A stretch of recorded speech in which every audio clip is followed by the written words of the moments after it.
Down against anti-Semitism on campuses continues. Brown University is now facing a pause in federal funding. The Trump administration now planning to halt more than $500 million in grants and contracts for the Ivy League school. Here with us now is Douglas Murray. He is a New York Post contributor and author of a new book that is out tomorrow. It's called On Democracies and Death Cults, Israel and the Future of Civilization. And I spent some time listening to some pre-interviews that you have done. And I felt like your book is kind of perfect timing for this moment, because we're not just talking about this problem in Israel. We're talking also about this problem, not of so much violence, but in terms of the radicalism on campus. And here are 5 of the universities that are facing some of these pauses in federal funding: Columbia, Penn, Harvard, Princeton, and now Brown. More to come? Yeah, I hope so. I mean, first of all, what I've tried to do in my book is explain, first of all, what happened on October the 7th, 2023. I went there straight away and reported firsthand from the war. But all the time I was covering the war in Israel, Gaza, Lebanon, I always had this thing of like, why back home in America have so many people sided with the death cult? Why have so many people, when Israeli women have been raped, decided to side with the rapists? Why have so many people decided to side with the terrorist group, Hamas? And this is one of the questions I ask, and I think I try to answer in the book.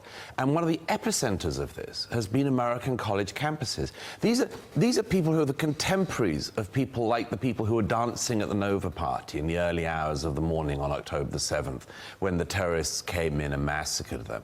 But instead of having sympathy with their contemporaries in Israel, they decided from the 7th itself, on campuses like Columbia and elsewhere, to side with the killers, to side with the death cults. I think it is absolutely right that federal funding is removed from universities that allowed this. And just to do a counterfactual, can you imagine if any other minority was treated as Jewish students have been treated on some of these campuses? If black Americans had been chased across campuses in the US, threatened with lynching, we would all come out, we'd all be on their side and say, how dare you do this to our brothers and sisters, our fellow citizens?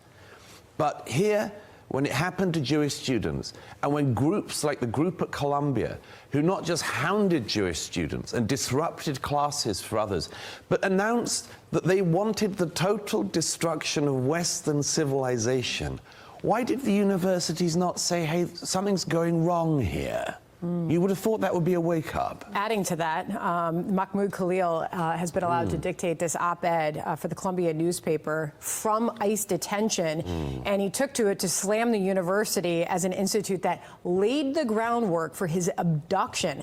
To Columbia, an institution that laid the groundwork for my abduction, and to its student body, who must not abdicate their responsibility to resist repression. Columbia has suppressed student dissent under the auspices of combating anti-Semitism. Yeah, he's trying to pretend, surprisingly enough, this radical is trying to pretend that Columbia is some kind of far-right organization or something. It's preposterous. I'm extremely concerned about the fact that this guy, who has been in America on a green card, has been advocating for and calling for the total destruction of Western civilization, leading protests where Jewish students get attacked, leading protests where there's violence on campus, where campus staff get injured, where they smash up buildings. This guy is now becoming a free speech martyr to people. He's a 30-year-old living on student accommodation at Columbia. What's that about, by the way?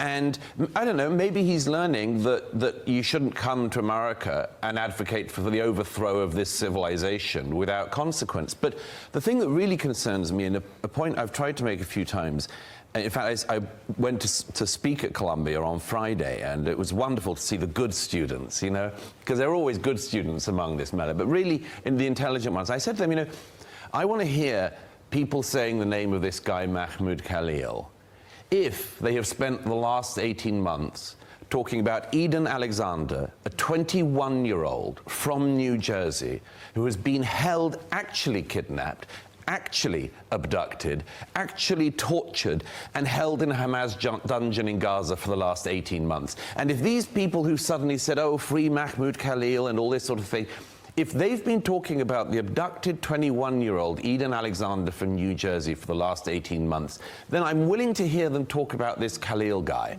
But if they've ignored the American hostages in Gaza who are still being held, and then go on this big rant that this guy Khalil is our great test for free speech, I don't really want to listen to that. So Benjamin Netanyahu is going to come visit with the president today. They'll have a press conference at 2:30. One of the parts of the discussion will be about tariffs, but setting that aside, your book is on democracies and death cults, Israel and the future of civilization.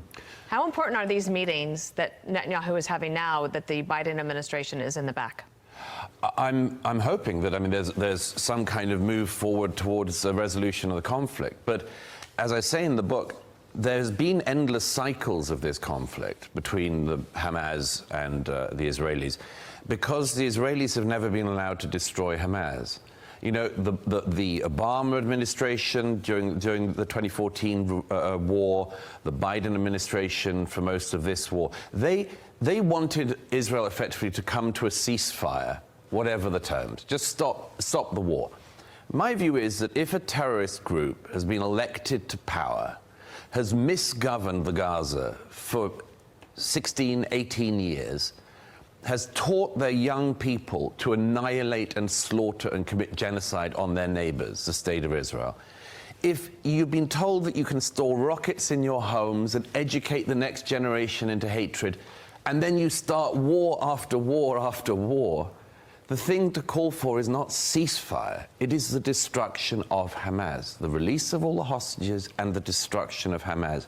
It is impossible for any civilized society, whether it's Israel, America, anywhere else, to live alongside a death cult that calls for your total annihilation. That death cult has to be destroyed, whether it's in America or in Israel, and I hope it is. Love your approach of going to the regions that you are reporting on and coming back and telling us all about it. Thank you so much. Congrats on the book. Thank you. Thank you. It's a great pleasure to be with you. Have you.